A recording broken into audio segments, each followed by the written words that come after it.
রাধে রাধে, জয় শ্রীকৃষ্ণ। সবাই কেমন আছো? আশা করছি সবাই খুব ভালো আছো ও সুস্থ আছো। গোপাল সোনা এনপি ইউটিউব ব্লগে তোমাদের সবাইকে জানাই স্বাগত।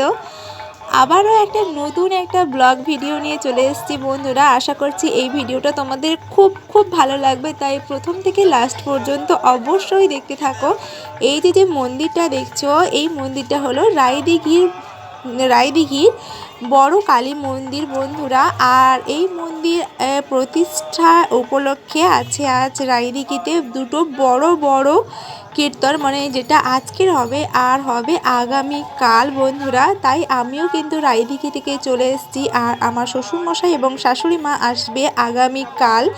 এবারে বলি চলো কীর্তনগুলো কোথা থেকে আসছে। তার আগে দেখে নাও বন্ধুরা, এখানে মায়ের কাছে মোমবাতি জ্বালানো হবে, তার জন্য কিন্তু সবাই মিলে একে একে এই মোমবাতিগুলো রেডি করে নিচ্ছে। আর এদিকে দেখো যে এই যে হোম হচ্ছিল সেটাও এখানে হয়ে গেছে। আর এই যে যিনি হোমে বসেছিলেন পুজোতে, উনি কিন্তু প্রণাম করে নিচ্ছে। আর ওপারে যে দেখছো হলুদ কালারের একটা ধুতি পরে আছে, উনি কিন্তু এই মন্দিরের পূজারি না, পুরোহিত, মানে এতদিন ধরে পুজো করে আসছেন। আর এদিকে দেখো মেন যে কীর্তনটা শুরু হওয়ার আগে, তার আগে নাম কীর্তন হচ্ছে। এনাদের পরে কিন্তু আসবে সেই কীর্তনিয়া, মানে বড় যে কীর্তনিয়া, বড় একজন ইউটিউবার, উনি আসছেন। তো চলো নামটা বলেই দেওয়া যায় যে কে আসছে। আজকের আসছে গৌরাঙ্গ।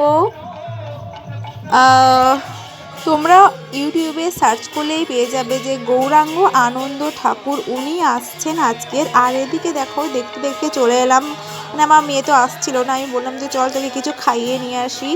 এখনও শুরু হয়নি কীর্তন, মানে খাইয়ে দিয়ে নিয়ে এসে আবার বসবো। এখন দেখছি যে অনেকটা জায়গা বন্ধুরা, কেউ এখনও আসেনি সেরকম লোকজন। তো দেখলাম যে আবার এসে দেখলাম যে এপারে সবাই, মানে যাদের মন্দিরে মানসিক ছিল তারা সবাই বাতাসা নিয়ে ঘুরছে। ওই যে মোমবাতিটা আছে ওর চারপাশে ঘুরছে। তো তারপরে লুট হবে। তো আমিও কিন্তু লুটের বাতাসা পেয়েছি বন্ধুরা, কারণ লুটের বাতাসা সত্যিই অমৃত সমান হয়। তবে হ্যাঁ, আমার মেয়ে কোলে ছিল, তাই আমি কি বলবো, লুটটা মাটি থেকে গোড়াতে পারিনি। ওই যে দেখছো দিদি ভাই আছে গোলাপি কালারের শাড়ি পরে, তো উনি দিয়েছিলেন আমাকে এক মুঠো। তো সেটা আমি নিয়ে এসেছি, আমি, আমার মেয়ে এবং আমার হাজব্যান্ড খেয়েছি। আমাদের দোকানে দেখলাম যে কিছু কাস্টমার এসে, ওনাদেরকে হাতেও দিলাম এই লুটের বাতাসা। আর ওকে বললাম যে কিছুটা তুমি রাখো বাড়িতে, আগামীকাল বাবা আর মা আসবে, ওনাদের হাতে দেবো, বাড়ি নিয়ে যাবে, ওনারা খাবে আর বাড়িতে নিয়ে যাবে। আর এদিকে দেখো ও কাস্টমার আছে, ও ভীষণ ব্যস্ত, তাই খাওয়ার কথা বলতে পারছি না। কাস্টমার চলে গেলেই মেয়ের জন্য কিছু খাওয়ার আনতে বলবো। এদিকে দেখো বন্ধুরা শুরু হয়ে গেছে কীর্তন, আর উনি কিন্তু উঠে পড়েছেন। আর সত্যি কীর্তন খুব ভালো হয়েছিল, কি বলবো। আর যখন দেখি, মানে খাওয়া দাওয়া করে এসে যখন দেখি আধ ঘন্টার মধ্যে দেখি যে মানে উনি ওঠার আগেই মঞ্চে প্রচুর লোক বসে গেছে, মানে বসার মতন লোকই ছিল না। আমি যে জায়গাটাতে বসেছিলাম সেই জায়গাটাই খুঁজে পাচ্ছি না। তো তারপরে আমি একটু সাইডে বসলাম। প্রথমে তো অনেকটা পিছনে গিয়ে বসলাম, কিন্তু আমার মেয়ে বললো যে মা দেখতে পাচ্ছি না।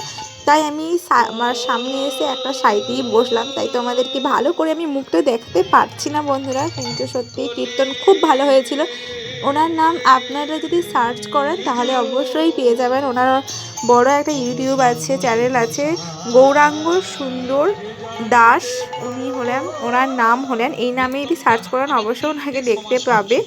আর হ্যাঁ বন্ধুরা, আগামীকাল আছে প্রদীপ পাল কীর্তনিয়া, মানে বুঝতেই পারছো যে কতগুলো লোক হতে পারে। আমি তো বাবা মাকে বলে দিয়েছি যে আগে থেকে আসবে আর সামনের দিকে জায়গা রাখবে, যাতে খুব সুন্দরভাবে আমরা দেখতে পাই আর আমি ভিডিও করতে পারি, কারণ তোমাদেরকেও দেখানোর আছে বন্ধুরা। তো চলো, তখন খুব ভিড় ছিল, তাই মায়ের মুখটা ঠিক করে তোমাদেরকে দেখাতে পারিনি। মাকে এত সুন্দর লাগছিল যে কি বলবো বন্ধুরা, সত্যি অপূর্ব লাগছিল। কি সুন্দর করে সাজিয়েছে, রং করেছে, সমস্ত জিনিসগুলোকে পলিশ করেছে। তো তোমরা সবাই খুব ভালো দেখে আসতে থাকো, আর আমার ভিডিওটাকে লাইক কমেন্ট